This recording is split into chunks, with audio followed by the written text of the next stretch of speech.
AAP BJP Congress ನಡುವೆ ತ್ರಿಕೋನ ಸ್ಪರ್ಧೆ ಏರ್ಪಟ್ಟಿರುವಂತದ್ದು ಹ್ಯಾಟ್ರಿಕ್ ಜಯದ ಕನಸಿನಲ್ಲಿ ಆಮ್ ಆದ್ಮಿ ಪಾರ್ಟಿ ಇದೆ. ಕೇಜ್ರಿವಾಲ್ ಗೆಲುವಿನ ಯಾತ್ರೆಗೆ ಬ್ರೇಕ್ ಹಾಕೋದಕ್ಕೆ ಬಿಜೆಪಿ ಪ್ಲಾನ್ ಅನ್ನು ಮಾಡಿರುವಂತದ್ದು. ಒಟ್ಟಾರೆಯಾಗಿ ದೆಹಲಿಯಲ್ಲಿ ಎಎಪಿ ಬಿಜೆಪಿ ಕಾಂಗ್ರೆಸ್ ನಡುವೆ ತ್ರಿಕೋನ ಸ್ಪರ್ಧೆ ಇರುವಂತದ್ದು.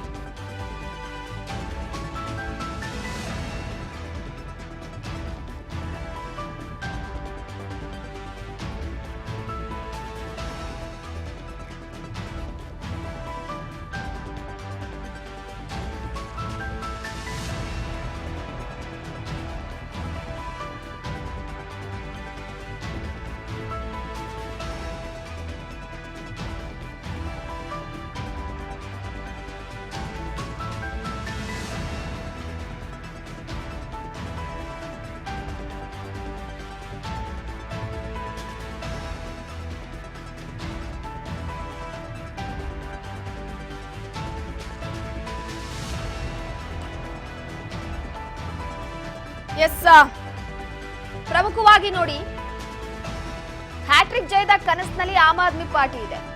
ಕೇಜ್ರಿವಾಲ್ ಗೆಲುವಿನ ಯಾತ್ರೆಗೆ ಈಗಾಗಲೇ ಸಿದ್ಧತೆ ಇದೆ.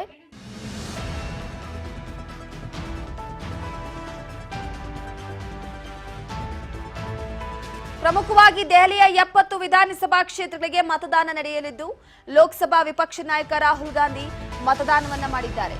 ನಿರ್ಮಾಣ ಭವನ್ ಮತಗಟ್ಟೆಯಲ್ಲಿ ರಾಹುಲ್ ಗಾಂಧಿ ಮತದಾನವನ್ನ ಮಾಡಿರುವಂತದ್ದು. 70 ಕ್ಷೇತ್ರಗಳಿಗೆ ಚುನಾವಣೆ ನಡೀತಾ ಇದೆ.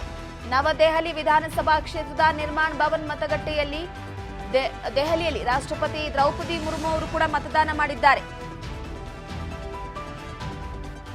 ಎಎಪಿ ಬಿಜೆಪಿ ಕಾಂಗ್ರೆಸ್ ನಡುವೆ ತ್ರಿಕೋನ ಸ್ಪರ್ಧೆ ಇರುವಂತಹ ಹಿನ್ನೆಲೆಯಲ್ಲಿ ಬಿಜೆಪಿ ಈಗಾಗಲೇ ಕೇಜ್ರಿವಾಲ್ ಅವರಿಗೆ ಬ್ರೇಕ್ ಹಾಕೋದಕ್ಕೆ ಪ್ಲಾನ್ ಮಾಡಿದೆ. ಒಂದ್ ಕಡೆ ಗಮನಿಸ್ತಾ ಇರಬಹುದು ರಾಷ್ಟ್ರಪತಿ ದ್ರೌಪದಿ ಮುರ್ಮು, ಇನ್ನೊಂದು ಕಡೆ ವಿಪಕ್ಷ ನಾಯಕ ರಾಹುಲ್ ಗಾಂಧಿ ಇಬ್ರು ಕೂಡ ಮತದಾನವನ್ನ ಮಾಡಿದ್ದಾರೆ.